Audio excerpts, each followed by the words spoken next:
The exhibition hall on Station Nexus 7 stretched for nearly a kilometer. Commander Daniel Harper stood at the human observation point and watched the other species prepare their displays. 12 different alien races had come to show off their bioengineered war creatures. The air smelled like metal and something sharp that Daniel could not name. Next to him, Dr. Lisa Chen checked her tablet for the third time in 10 minutes. She was a xenobiologist, someone who studied alien life forms. But today, she was not here to study aliens. She was here to present something from Earth. "They are staring at us," Lisa said quietly. Daniel nodded. The other delegations kept looking at the human section. Their container was small compared to the massive cages and force field chambers that held the other creatures. Some of the aliens whispered to each other. A few laughed. The Kralix delegation stood closest to the humans. They were tall beings, nearly 3 meters high, with dark purple skin that looked like leather. Their eyes were yellow and cold. Their leader, Ambassador Torven, walked over to the human section with slow, deliberate steps. "So small," Torven said, looking at the human container. His voice sounded like rocks grinding together. "Is this a joke? Did Earth send a pet instead of a weapon?" Daniel kept his face neutral. "We sent what we believe represents humanity." Torven made a sound that might have been laughter. "Then humanity is weak. You will see what real power looks like." The Kralix ambassador walked back to his section where 3 enormous cages waited. Something massive moved inside them. The metal bars were as thick as Daniel's leg. The exhibition began with the smaller species. The Yathara showed spider-like creatures with acid spit. The Nem displayed wolf-sized hunters with 6 legs and razor teeth. Each presentation followed the same pattern. The creatures were released into a testing arena. Combat drones flew at them. The creatures destroyed the drones with speed and violence. The crowd cheered after each display. The Galactic Council members took notes. Military observers studied the creatures with interest. This was not just an exhibition. This was a market. Species came here to show off their weapons and make deals. Then came the Kralix turn. The lights dimmed. Torven stood at the center of the arena floor. His voice boomed through the hall. "The Kralix Empire presents the ultimate predator. We have taken the concept of the hunting cat and perfected it. We have removed weakness. We have enhanced strength. We have created pure fury." The cage doors opened. The creatures that emerged made the crowd go silent.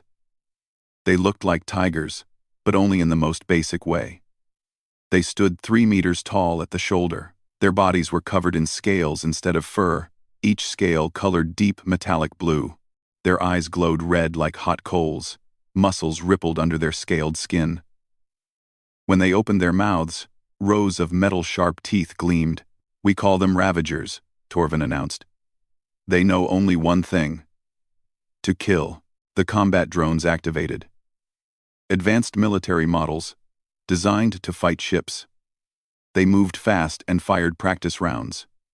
The Ravagers moved faster. One leaped 5 meters straight up and caught a drone in its jaws. Metal crunched. Sparks flew. The drone died. The second Ravager used its claws to tear through another drone's armor like it was paper. The third Ravager roared. The sound shook the observation deck. It was not an animal sound. It was rage given voice. Pure hate. Pure fury. In 90 seconds, all 12 combat drones were destroyed. The Ravagers stood among the wreckage and roared again. Their red eyes scanned the crowd, looking for more things to kill. The crowd erupted in applause. Species from across the galaxy stood and cheered.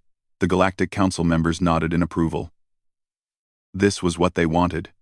Perfect weapons, perfect killers. Torven smiled, showing his own sharp teeth. "This is power. This is strength." He turned to look directly at Daniel. "Now let us see what weak humanity has brought." Daniel and Lisa walked down to the arena floor. 2 human technicians followed them with the transport container. It was a simple metal box, maybe 2 meters long and 1 meter high. Nothing special, nothing impressive. The crowd quieted down, but Daniel could hear the whispers. He could hear the laughter. Some species did not even bother to hide their amusement. Lisa knelt next to the container. She pressed her hand against the lock panel. "Hey girl," she said softly. "It is okay. Just be yourself." The container opened. The tiger that walked out was beautiful. Orange and black stripes covered her body. Her fur looked soft and clean. Her amber eyes were clear and intelligent. She was big for an earth tiger, maybe 250 kilograms, but compared to the Ravagers, she looked tiny, fragile. "This is Grace," Lisa said, her voice steady despite the laughter that now filled the hall. "She is a Bengal tiger. She was born in a conservation center on Earth. Her species was nearly extinct. Humans worked for decades to bring them back." Torvin laughed loudest of all. "You bring us a natural animal? Not even enhanced? Not even modified?" He looked at the council members. "This is humanity's war beast? This is what they think will impress us?" Daniel activated the combat drones. Grace watched them appear with calm eyes. The drones moved toward her, their practice weapons ready. This was the test. This was the moment that would show what Grace could do. Grace sat down. She sat down and began cleaning her front paw with her tongue. The combat drones flew closer. Grace ignored them. She finished cleaning one paw and started on the other. A drone fired a practice round that hit the ground near her. Grace looked at it, yawned, and went back to grooming herself. The hall exploded with laughter. Aliens of every species howled and pointed. Some banged their appendages on their seats. The Kralix delegation could barely stand. They were laughing so hard. "Pathetic," Torvin shouted. "The humans bring a lazy pet. No wonder they are such a minor species. They cannot even breed a proper weapon." Daniel stood in the center of the arena while the galaxy laughed at him. He watched Grace calmly groom herself, unbothered by the noise and chaos around her. Lisa had walked over to sit next to the tiger. Grace leaned against her slightly, a low rumble coming from her chest. The council chairman, a being made mostly of light and crystal, finally spoke. "Does humanity wish to explain this display?" Daniel took a breath. "We did not create Grace to destroy. We saved her from destruction. Her entire species was dying because of human mistakes. We spent resources and time and effort to bring them back. Not because they could fight for us. Because they deserved to exist." The laughter grew louder. "We saved her," Daniel continued, his voice growing stronger. "Because that is what humanity does. We protect. We preserve. We do not create monsters and call it strength." Torvin wiped his eyes, still chuckling. "Then you are fools. Weak, sentimental fools. The galaxy has no place for species that value pets over power." Daniel looked at Grace one more time. She had curled up next to Lisa now, resting. She looked peaceful. Content. Alive, perhaps, Daniel said quietly. "But I would rather be weak and human than strong and monstrous." The council dismissed Earth's presentation. The exhibition ended with the Kralix victory. Their Ravagers were declared the most impressive bioweapon ever created. Trade deals were signed. Military contracts were written. As Daniel and Lisa prepared to leave the station with Grace, Torvin approached them one final time. "Your species will not last long in this galaxy," the Kralix ambassador said. "You do not understand what it takes to survive. You cling to mercy and compassion like they mean something. They do not. Only strength matters. Only power survives." Lisa looked up at the alien. Grace was walking beside her on a lead, calm and trusting. "Maybe you are right," Lisa said. "Or maybe you will learn that there are different kinds of strength." Torvin laughed and walked away. 3 months later, the Kralix invaded human space. The warning came at 3 a.m. Station time. Captain Ryan Mitchell was in his quarters on the defense frigate Horizon when the alarm started screaming. He was dressed and running to the bridge in under 30 seconds. "Report," he barked as he dropped into his command chair. Lieutenant Nicole Price looked up from her tactical station. Her face was pale. "Kralix fleet just dropped out of hyperspace at the edge of the system. 27 warships. They are broadcasting a message." "Put it through." The main screen flickered. Ambassador Torvin's face appeared. He smiled, showing all his teeth. Humanity, you showed us your weakness at the exhibition. Now you will learn the price of that weakness. The colony of New Haven is now property of the Kralix Empire. Surrender or die. The transmission cut off. Ryan pulled up the tactical display. New Haven hung below them. A green and blue world that 40,000 humans called home. It was an agricultural colony. Farms and small towns. Families. Children. The planet had almost no military defenses except for the horizon. Analysis, Ryan demanded. Nicole's fingers flew across her console. Sir, we are badly outnumbered. The Kralix fleet includes 3 heavy cruisers and 24 destroyers. We have 1 frigate. And 40,000 people who need protecting, Ryan said. He opened the ship-wide comm. All hands to battle stations. Engineering, I need every bit of power you can give me. We are buying time for an evacuation. In engineering, Kevin Torres was already moving. He was young for a chief engineer, only 28, but he knew the horizon like he knew his own heartbeat. Diverting power from non-essential systems to shields and weapons, he called out to his team. And somebody wake up the reactors. Tell them we need them angry. The Kralix fleet moved toward New Haven like a wall of metal and death. Ryan watched them come. His ship had maybe 20 minutes before they entered weapons range. Comms, send an emergency signal to Earth Defense, Ryan ordered. Tell them we need help. Now. Message sent, sir. Response time will be at least 6 hours for the nearest battle group. 6 hours. Ryan looked at the screen. At the Kralix fleet. At his single small ship. 6 hours might as well be 6 years. Then we hold for 6 hours, he said simply. On the planet's surface, the Kralix did not wait for their fleet. Drop pods began falling like deadly rain. They landed in the fields outside the main settlement. The pods opened. Ravagers emerged. The colonists heard them before they saw them. Those roars. Those terrible roars full of fury and hate. Then the Ravagers came into view, massive scaled creatures moving through the crop fields, crushing everything in their path. Their red eyes glowed in the morning light. The local security forces tried to fight. They had rifles and a few armored vehicles. They were farmers and shopkeepers who trained on weekends. They were not soldiers. The Ravagers tore through them like they were made of paper. Lisa Chen saw the news reports from her lab on Earth. She stood frozen, watching the footage. Colonists running, buildings burning, and those creatures, those horrible Ravagers, hunting people like they were prey. Grace lay on the floor next to Lisa's desk. The tiger's ears were back.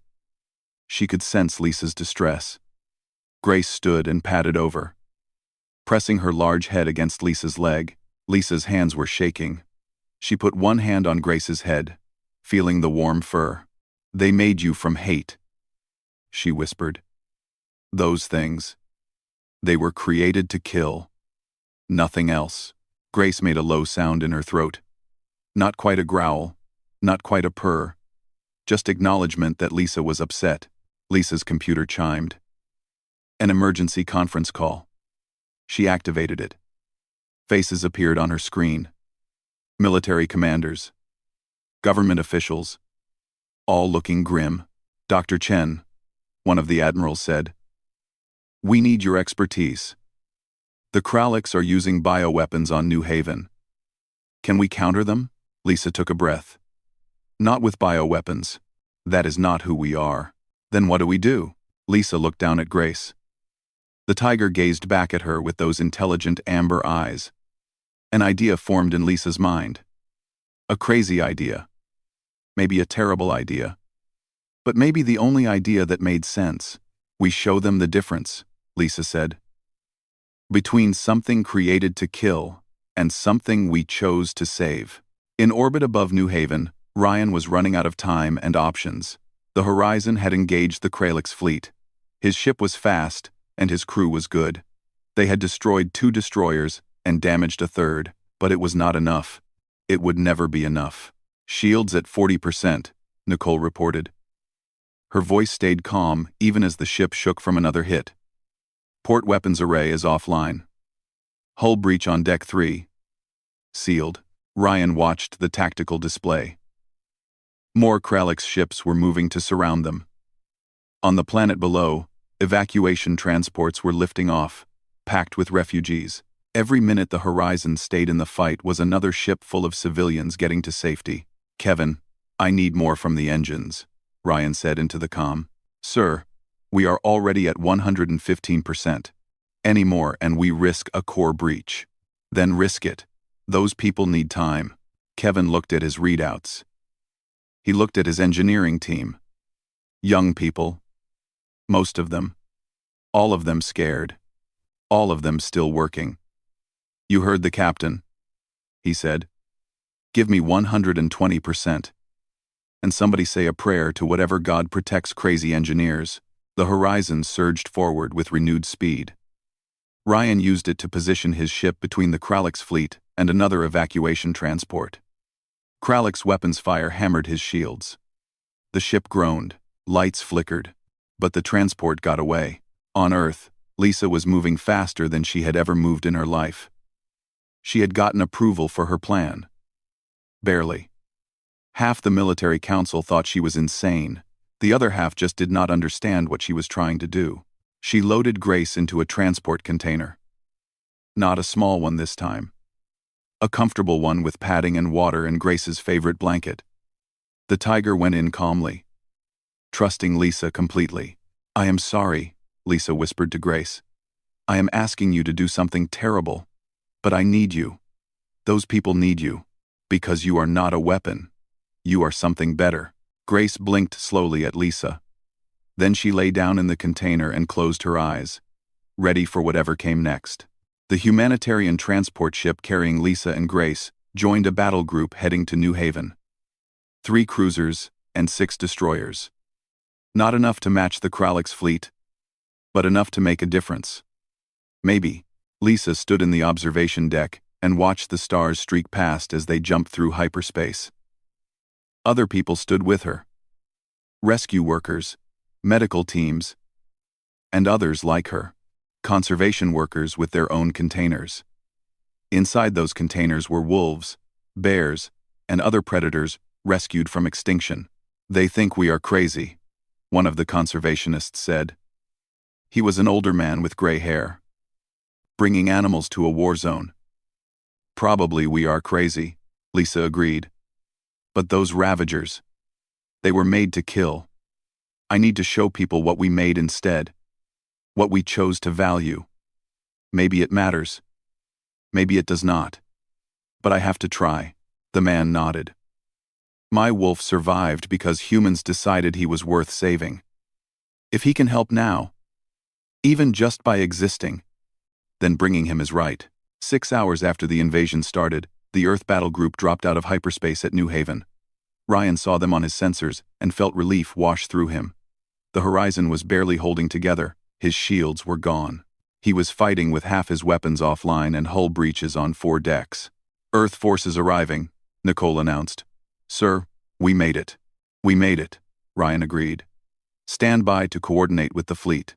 The Earth cruisers opened fire on the Kralix fleet. The battle that followed was brutal. The Kralix were still strong. They fought with the confidence of a species that thought humans were weak, but human weapons were more advanced than the Kralix expected. Human tactics were sharper. Human determination was absolute. After 4 hours of fighting, the Kralix fleet began to withdraw to the planet's surface. They landed their ships near the settlements they had captured. They still had thousands of troops on the ground, and they still had ravagers. The humanitarian transports landed in the areas humans still controlled. Lisa stepped off her ship and immediately heard the sounds of fighting in the distance.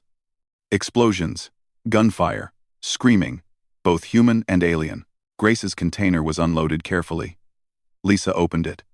The Tiger emerged and immediately went low, her ears back. She could smell blood and smoke. She could sense danger. "I know," Lisa said softly. "I know you are scared. I am scared too." Grace looked at Lisa. Then the Tiger moved to stand between Lisa and the direction of the fighting, positioning herself as a shield. Even afraid, even confused, Grace's instinct was to protect. A military officer approached Lisa. Lieutenant Brandon Cole, according to his uniform tag. He looked exhausted. His armor was scorched and dented. Dr. Chen, you need to evacuate this area. The Kraliks are pushing toward this position. I am not leaving, Lisa said. I came here for a reason. Brandon looked at Grace. Then back at Lisa. With respect, ma'am. That is a tiger. What exactly is a tiger going to do against Ravagers? Exist, Lisa said simply. She is going to exist. And maybe that will be enough. Before Brandon could respond, alarms started blaring. Someone shouted, Ravagers! 3 of them! Coming from the east! Brandon swore and raised his rifle. All units, defensive positions, protect the civilians. Lisa looked down at Grace. The tiger was staring toward the east, toward the approaching danger. Her body was tense. Ready, and for the first time since arriving on New Haven, Grace growled. Not a roar of fury like the Ravagers, a low, warning growl, the sound of a predator that had found something to protect. The 3 Ravagers came through the ruined buildings like moving nightmares. Their metallic blue scales caught the sunlight. Their red eyes burned with programmed hate. Each step they took crushed debris under their massive weight. They moved with terrible purpose toward the human defensive line. Lieutenant Brandon Cole aimed his rifle and fired.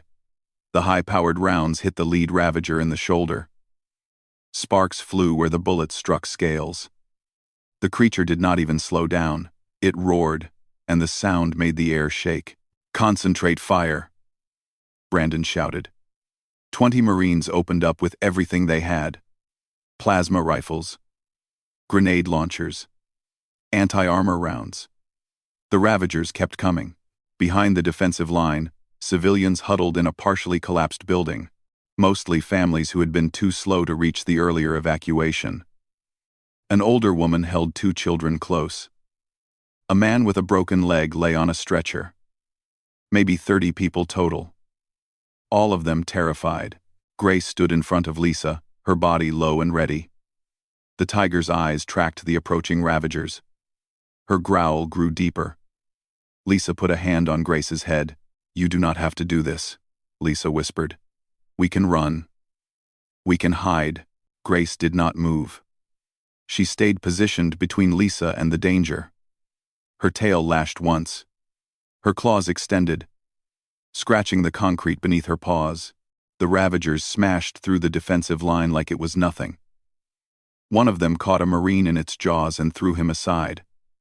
Another Marine went down under slashing claws. Brandon fired his rifle until it overheated, then drew his sidearm and kept shooting. Fall back, Brandon yelled.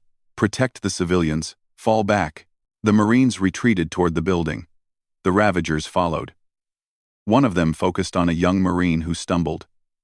The creature leaped, ready to tear him apart. Grace moved. The tiger launched herself forward with explosive speed. She hit the Ravager from the side just as it reached the Marine.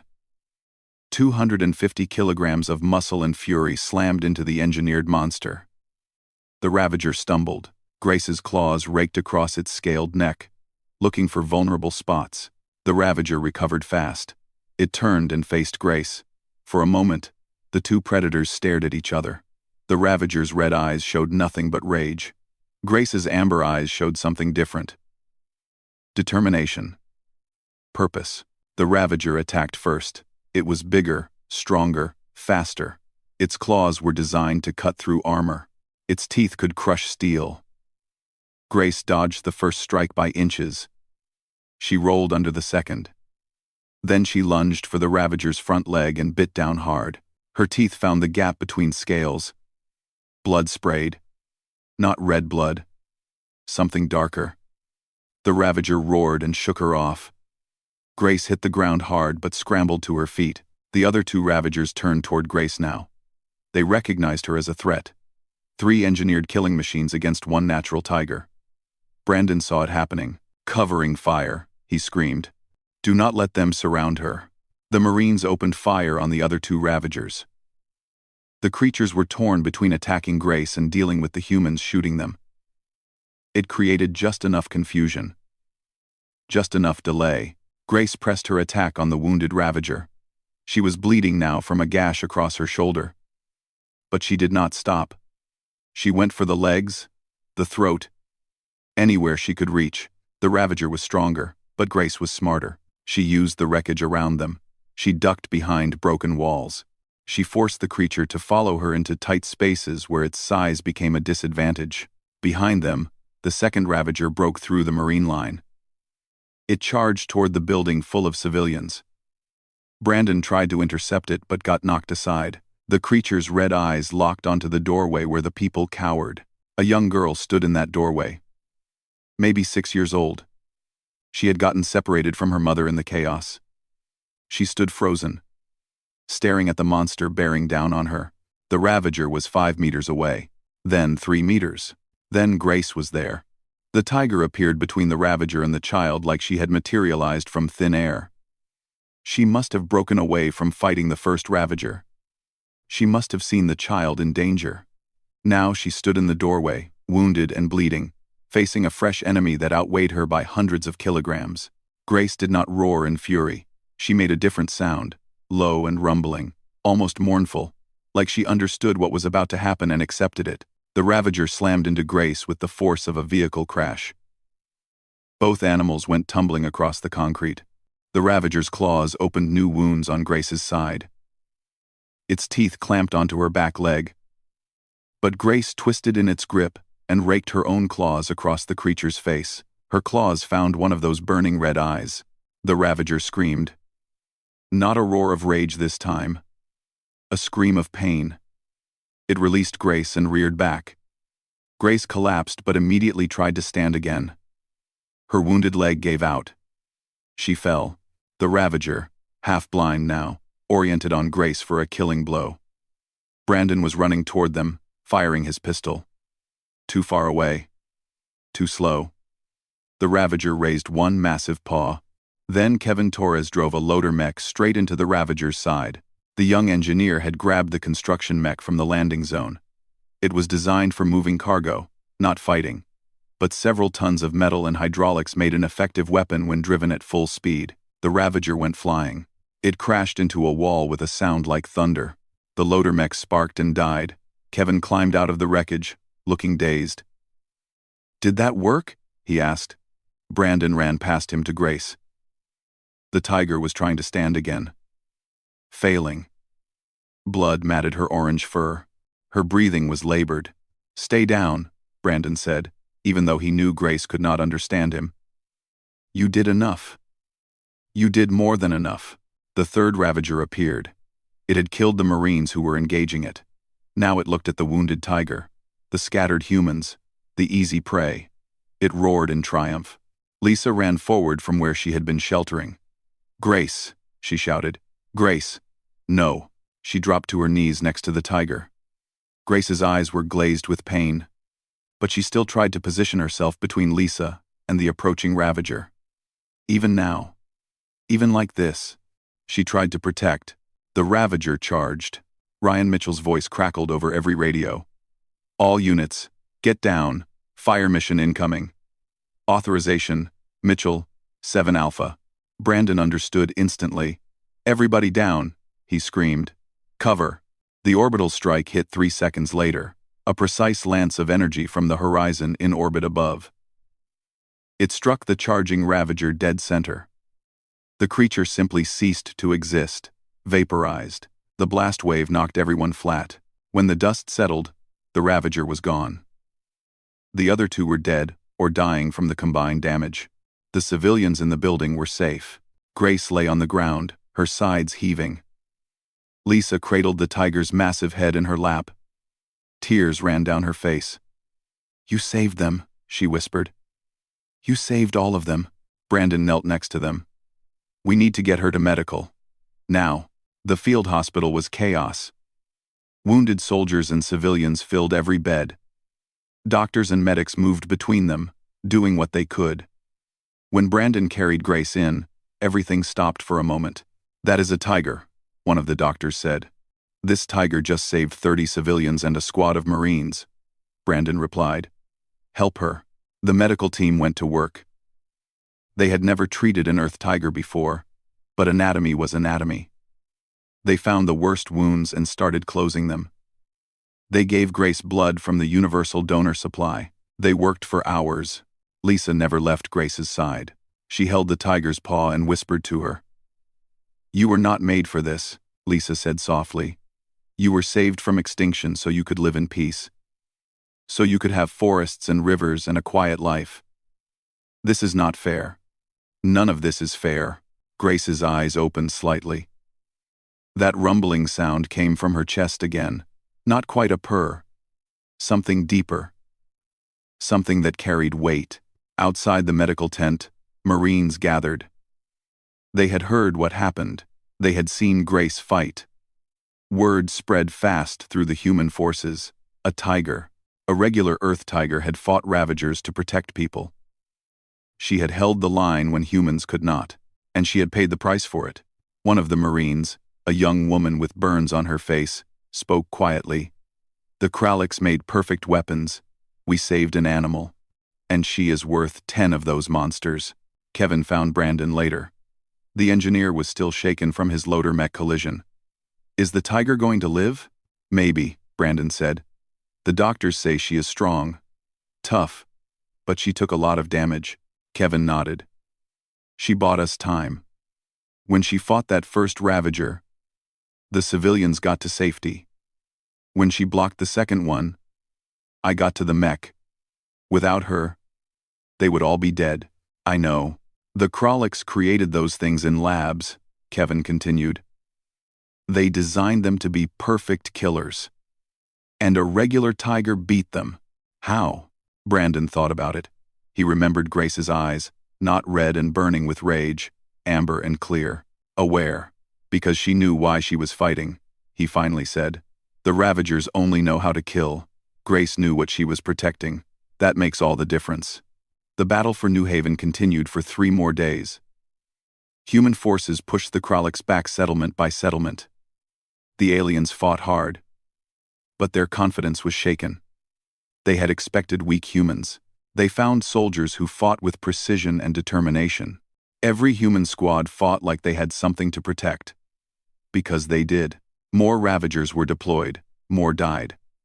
Human weapons proved effective once tactics were developed. Aim for the joints, use explosives. Coordinate fire. The monsters were dangerous, but not unstoppable. On the 4th day, the Kraliks requested a ceasefire. Ambassador Torvin appeared on communication screens. His yellow eyes no longer filled with confidence. "We will discuss terms," he said. Ryan, watching from the horizon, felt no triumph. Just exhaustion. His ship was barely functional. He had lost 37 crew members. The colony had lost hundreds of civilians, but they had held. In the field hospital, Grace opened her eyes fully for the first time since the surgery. Lisa was asleep in a chair next to the medical bed. The tiger made a soft sound. Lisa jerked awake. "Grace," she breathed. "You are awake. You are going to be okay." Grace tried to stand. Her body did not cooperate. Everything hurt. But she was alive. The tiger looked at Lisa with those clear amber eyes. She made that rumbling sound again. Lisa hugged Grace's neck carefully, mindful of the bandages. "You walked into sorrow," she whispered. "You fought, and bled, and nearly died. And you did it for people you did not know, for children you had never met. That is not fury. That is something the Kraliks will never understand." In a detention cell on the other side of the base, a Kraliks prisoner sat alone. He had been captured during the fighting. He had seen the battle. He had watched Grace fight.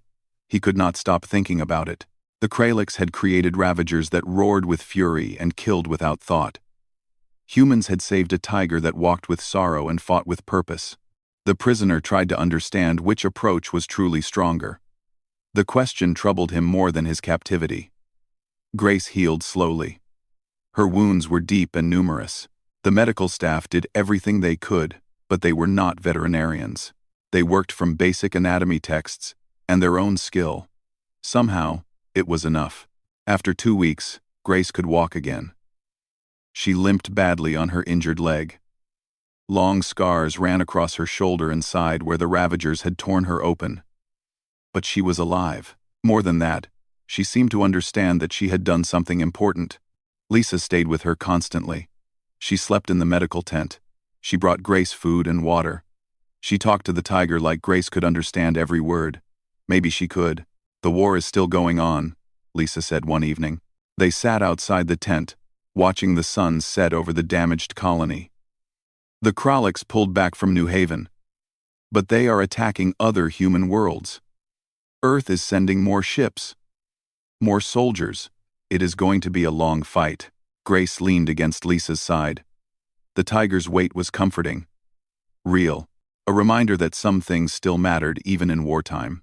Brandon visited often. He brought the young Marine whose life Grace had saved. The man wanted to say thank you. He stood in front of the tiger, this hardened soldier, and cried. Grace let him touch her head.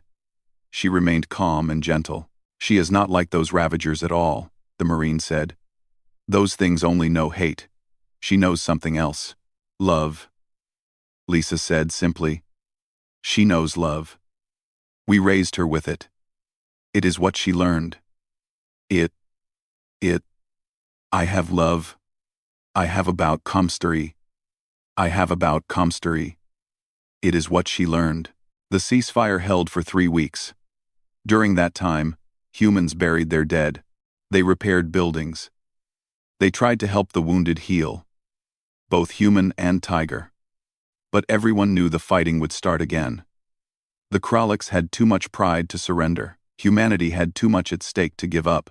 The prisoner, whose name was Carthan, requested to speak with Lisa.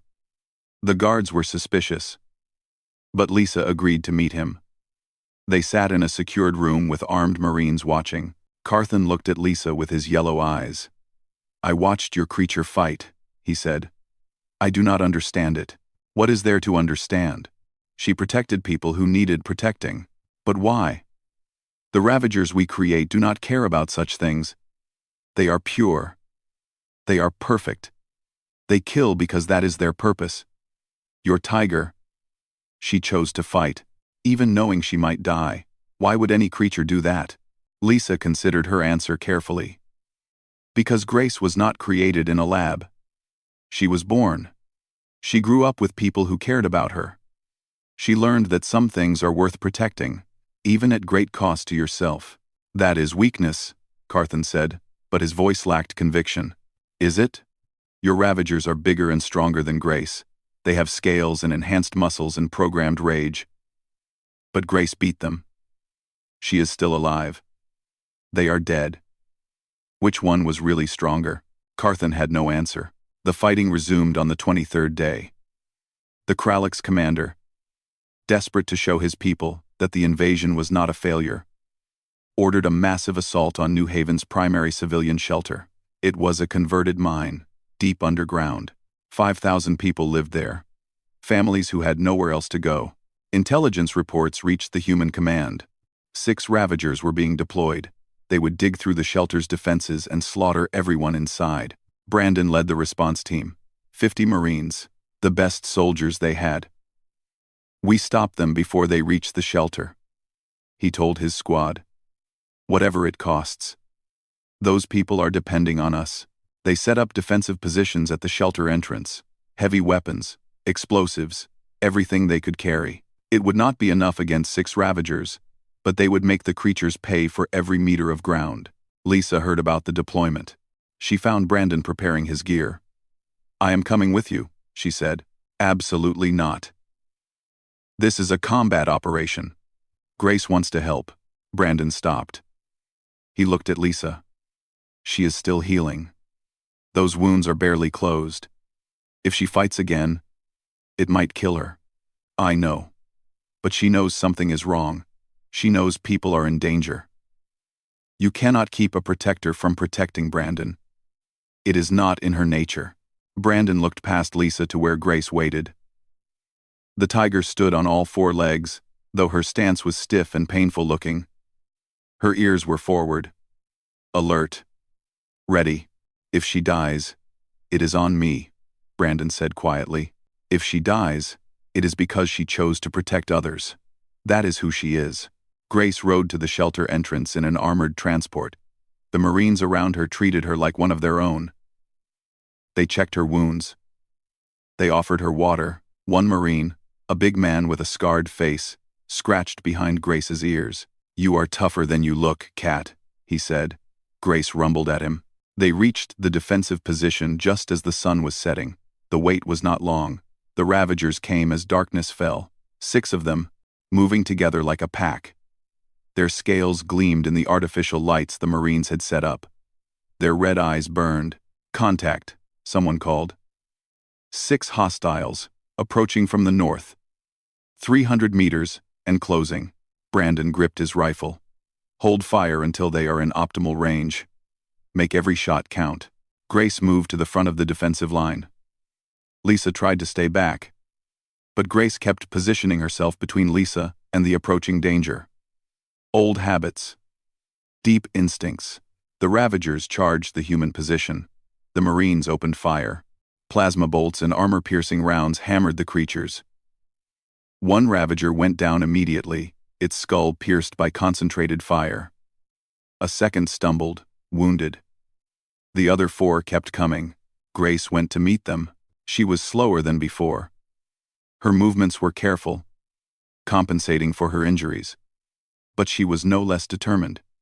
She intercepted the lead Ravager 20 meters from the defensive line. The creature tried to simply bowl her over. Grace dropped low and went for its legs. Her teeth found flesh. Her claws dug in. The Ravager screamed and tried to shake her off. Grace held on.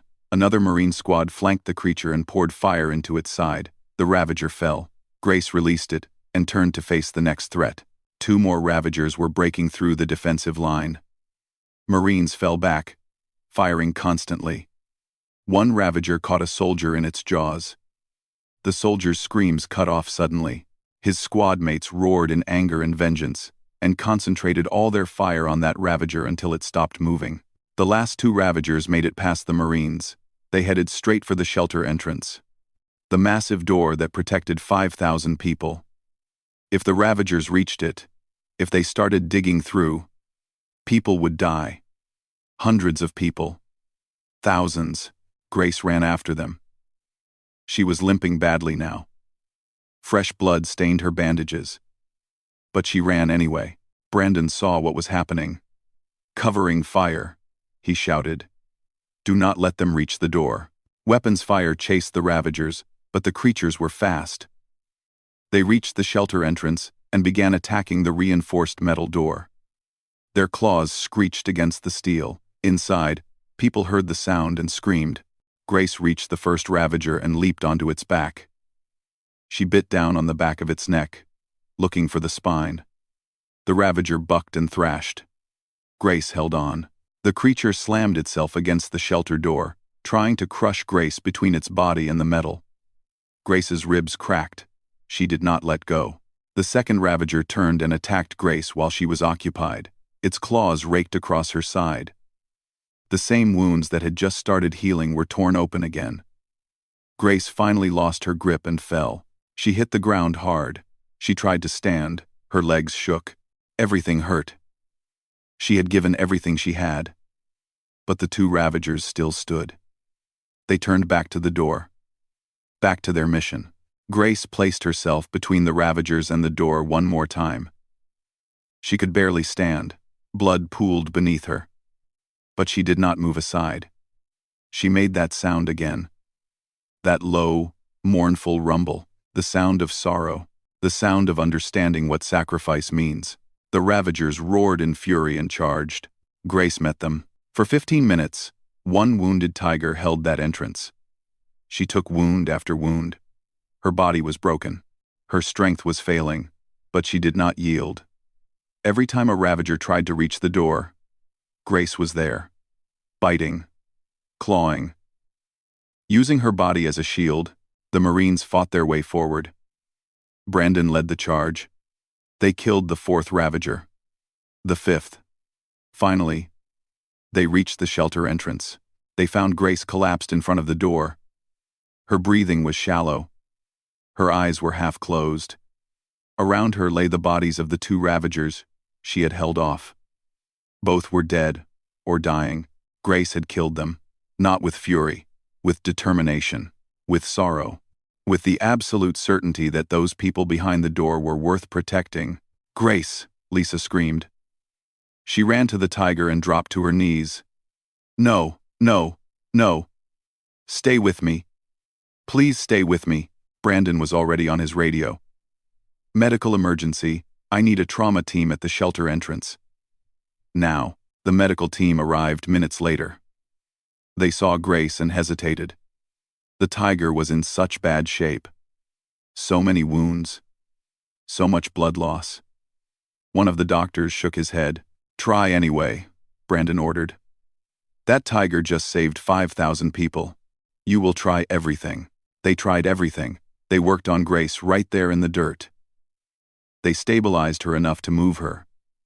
They loaded her onto a medical transport. Lisa rode with her, holding Grace's paw, whispering promises she did not know if she could keep. "You are going to be okay," Lisa said. "You are going to heal. You are going to go home to Earth. You are going to see forests again. I promise." Grace's eyes opened slightly. She looked at Lisa. That rumble came one more time. Soft, weak, but there. The surgery took 9 hours. The medical staff used every resource they had. They called in specialists via video link. They improvised solutions for problems they had never encountered. They fought for Grace's life as hard as Grace had fought for those 5,000 people. When it was over, the head surgeon came out to talk to Lisa. His face was exhausted. "She is alive," he said. "I do not know how, but she is alive. The next 24 hours are critical. If she survives that, she might recover." Lisa sat next to Grace's bed through the night. She watched the tiger's chest rise and fall.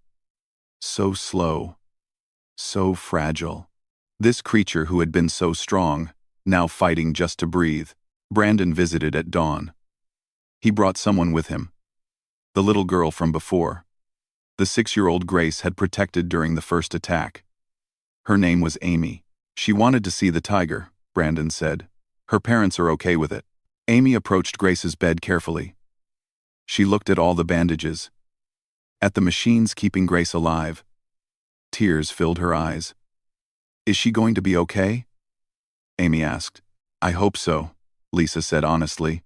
Amy reached out and very gently touched Grace's paw. "Thank you," she whispered. "Thank you for saving me." Grace's eyes flickered open. Just for a moment, she saw the child. That rumble came again. So quiet that Lisa almost missed it. Then Grace's eyes closed, but she was still breathing. Outside the medical tent, word spread through the human forces. The tiger had held the line. The tiger had saved thousands. The tiger had fought Ravagers to a standstill. Not because she was enhanced, not because she was engineered, because she chose to. In his cell, Carthan heard the story. He asked to see footage of Grace's final stand. The guard showed him. He watched the recording over and over. This creature, wounded and dying, refusing to yield, refusing to let harm come to those she protected. "We made weapons," Carthan said to himself. "They made guardians. We created fury. They preserved sorrow. We bred killers who feel nothing. They saved a protector who feels everything." He finally understood. And the understanding changed him. Grace survived the critical 24 hours. Then 48. Then a week. Her body was broken. But her will to live proved stronger than her injuries. The medical staff called it a miracle. Lisa called it determination. Brandon thought maybe it was both. The war turned in humanity's favor. Word of Grace's stand spread across human colonies. Soldiers fought with renewed purpose. Every human who heard the story understood what it meant. The Kralix had created monsters. Humanity had saved a guardian. One approach built weapons. The other built meaning. The Kralix began losing battles. Their forces retreated from 4 colonies. Their supply lines came under attack. Ambassador Torvin watched his invasion collapse and could not understand why. His forces were strong. His ravagers were perfect. Yet humans kept winning. After 2 months, the Kralliks requested formal peace negotiations. Not a ceasefire. Peace. Surrender in all but name. The talks were scheduled on a neutral space station, the same station where the exhibition had been held, the same place where Torvin had laughed at Grace. The human delegation included Daniel, who had been promoted to admiral after the war began. It included Ryan, whose defense of New Haven had made him a hero. And it included Lisa. At her own insistence, she left Grace in the care of the medical staff. The tiger was healing, but slowly. She would carry scars for the rest of her life. Before leaving, Lisa sat with Grace one final time. "I have to go talk to the people who did this to you," she said. "The people who made those creatures that hurt you. I need you to know that I am going to make sure they never make those things again." "Never." Grace rumbled softly. She was lying on a padded mat in a recovery enclosure. She could walk short distances now, eat on her own, even play gently with a ball the Marines had found for her, but she tired easily. Pain medication kept the worst at bay. "When this is over, you are going home," Lisa promised. "To Earth. To forests and rivers. To peace. You have earned it 1,000 times over." The peace talks began in a large chamber with representatives from 20 species watching. The Galactic Council was present. Media from across known space recorded everything. This was not just about the human Kralliks war. This was about what kind of galaxy everyone wanted to live in. Torvin sat across from the human delegation. His yellow eyes were cold, but his confidence was gone. He looked tired, defeated. "State your terms," he said. Daniel leaned forward. "First term. The immediate cessation of all bioweapon programs. Every Ravager that exists will be destroyed. Every facility that creates them will be shut down. Forever." Torvin's face twitched. "Those programs represent decades of research. Billions in resources. You cannot simply demand we abandon them." "We can. We are. That is the first term. Non-negotiable. And if we refuse," Ryan spoke up, "then the war continues. And you keep losing. Your choice." The chamber went quiet. Everyone watching understood what was happening. Humanity was not asking. They were demanding. And they had the military power to enforce those demands. Torvin looked at his advisors. One of them whispered something. Torvin shook his head. "We need to discuss this privately." "You have 1 hour," Daniel said. During the recess, Lisa walked to the observation deck. She looked out at the stars. So many worlds out there. So many species. All of them watching to see what humanity would do with victory. Carthan appeared beside her. He had been released from detention to serve as an advisor to the Kralliks delegation. "Dr. Chen," he said, "I wanted to speak with you." "About what?" "About your tiger. About Grace. I have watched the recordings many times. I have tried to understand what I saw. Your people saved her from extinction? Yes, her species was dying. We brought them back. Why? What purpose does a tiger serve? They are not weapons. They are not tools. Why save them?" Lisa looked at Carthan. Really looked at him. She saw genuine confusion in his eyes. "Because they deserve to exist. Because the universe is richer with them in it. Because saving something is always better than destroying it." But Grace fought. She killed, she bled. For people who were nothing to her. Why would she do that? Because that is what she learned from us. We raised her with love. We showed her that some things are worth protecting. When the moment came, she made her choice. Not because we programmed her, because she understood. Carthan was silent for a long moment. We created Ravagers to be perfect. No fear, no doubt. No weakness. Just fury. Pure and endless fury. We thought that was strength, and now I think we were wrong. Your tiger walks in sorrow. She feels pain and loss and grief. She fights anyway. That is not weakness. That is something we cannot create in a lab. The Kralix delegation returned after their hour. Torven looked older somehow. We accept your first term. The bioweapon programs will end. The Ravagers will be destroyed. What are your other terms? Daniel presented a list. Reparations for damaged colonies. Withdrawal from human space. Inspection protocols to ensure compliance. The terms were harsh, but fair. The Kralix agreed to all of them. One more thing, Lisa said. All eyes turned to her.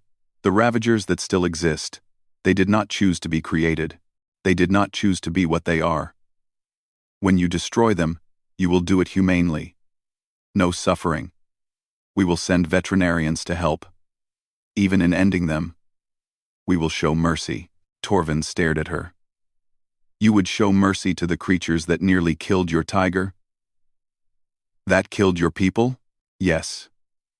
Because that is who we are. They are victims of your choices. They deserve a peaceful end. The chamber erupted in discussion. Some species thought humanity was being foolish. Others saw it as profound strength. The council chairman called for order. Humanity's request is noted and will be part of the agreement, the chairman declared. Are there any objections from the Kralix? Torven looked at Lisa for a long moment. Then he shook his head. No objections. We will accept human assistance in the termination of the Ravagers. The treaty was signed that evening. The war was over. Humanity had won.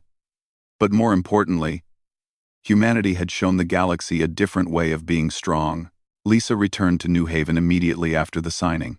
She went straight to the medical facility. Grace was sleeping when Lisa arrived. The tiger opened her eyes at the sound of familiar footsteps. Her tail twitched in greeting. It is done, Lisa said, kneeling next to Grace. The war is over. They agreed to everything. No more Ravagers will be created. The ones that exist will be given peaceful deaths. It is over. Grace rumbled and put her head in Lisa's lap. The same gesture she had made so many times before. Trust. Affection. Connection. Over the next month, human veterinarians traveled to Kralix worlds. They supervised the humane termination of every Ravager. It was sad work. The creatures were victims. In their way, but it was necessary work. Kevin, who had transferred to the program, helped design the process. They feel no pain, he assured Lisa over a video call. They simply go to sleep. It is as gentle as we can make it. Good, they deserve that much. Grace's recovery continued. After 3 months, she could walk without limping. She could run, though not as fast as before. She would never be the same as she was before the war. But she was alive. She was healing. The day came to take Grace home to Earth. A transport ship was arranged. The entire Marine unit that had fought alongside Grace came to see her off. They had a ceremony. Brandon presented Lisa with a medal. This is the Colonial Defense Star, he said. The highest honor we can give. We are awarding it to Grace. For extraordinary valor in defense of human lives. For actions above and beyond the call of duty. Lisa attached the medal to Grace's collar. The tiger sat patiently through the ceremony. 50 Marines saluted her. Grace looked at them with calm amber eyes. Then she rumbled. That same sound she had made so many times. Not fury. Understanding. Acknowledgement. The young Marine whose life Grace had saved stepped forward. He knelt and hugged the tiger. Thank you, he whispered. Thank you for showing us what real strength looks like. The trip to Earth took 2 weeks. Grace spent most of it sleeping in her comfortable transport container. Lisa stayed with her the entire time. They talked.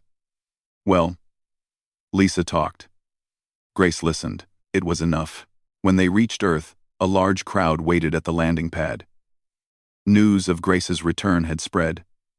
People wanted to see the tiger who had fought for them, who had bled for them, who had become a symbol of what humanity valued. But Lisa had made arrangements. The crowd would have to wait. Grace needed peace first. They traveled to a wildlife preserve in a remote mountain range. Thousands of acres of forest and streams. A place where tigers could live as they were meant to live. Grace's new home. Lisa opened the transport container. Grace stepped out slowly. She looked around at the green forest, at the clear sky, at the quiet beauty of a place unmarked by war. She took a deep breath, her first breath of truly clean air in months. "This is home now," Lisa said. "You can rest here, heal here, live here." Grace walked toward the tree line. Each step was careful. Each movement still carried the memory of her wounds. She was walking in sorrow. She would always walk in sorrow now. The weight of what she had done, what she had protected, what she had survived, it would stay with her, but that was okay. That was who she was. At the tree line, Grace paused. She looked back at Lisa one final time. The human and the tiger regarded each other. So much history between them. So much shared. Grace rumbled, low and gentle, a goodbye, a thank you, an acknowledgement of everything they had been through together. Then Grace turned and walked into the forest, moving slowly, carrying her scars with quiet dignity, walking not in fury, but in sorrow. In understanding, in the knowledge that she had done something that mattered. Lisa watched until Grace disappeared among the trees. Tears ran down her face, but she was smiling. "Goodbye, girl," she whispered. "You showed the galaxy what we really are. Not because you are human, because you learned from us. Love, protection, sacrifice. That is what makes us strong." Across the galaxy, the Kralliks began dismantling their bioweapon facilities. They had created Ravagers that roared in fury. Perfect killing machines that felt nothing. Those machines had lost to a tiger that walked in sorrow, a natural creature that felt everything. The lesson was clear. The galaxy was learning it. Some lessons required blood to teach. Some truths needed sacrifice to prove. Humanity had proven theirs. Years later, visitors to the preserve would sometimes catch glimpses of a tiger moving through the trees. She was older now. Her orange fur was streaked with white. She moved with a slight limp. But she was there. Alive. Free. Protected. Children would ask about the metal on her collar. About the scars on her body. Parents would tell them the story. About the tiger who fought to protect people. About the war that ended because one creature showed the galaxy what true strength looked like. The Kralliks created fury. Humanity preserved sorrow. And in that difference, everything changed. Grace lived in her forest for many years. She never fought again. She never had to. She had done enough. She had given enough. She had shown enough. When she finally died, peacefully in her sleep under her favorite tree, humans across the colonies mourned. They built memorials. They told stories.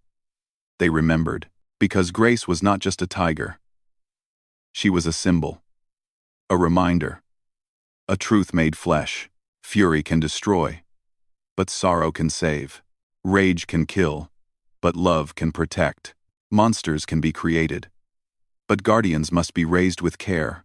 The Kralliks learned that lesson at great cost. The galaxy learned it by watching.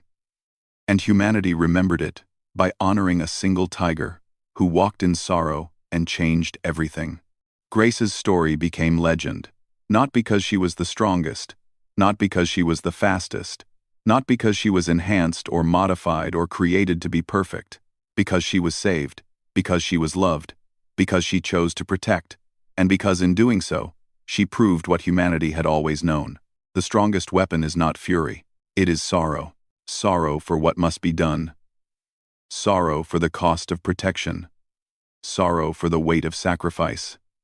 Sorrow that comes from understanding what truly matters. And knowing, despite that sorrow, that some things are worth protecting. Always.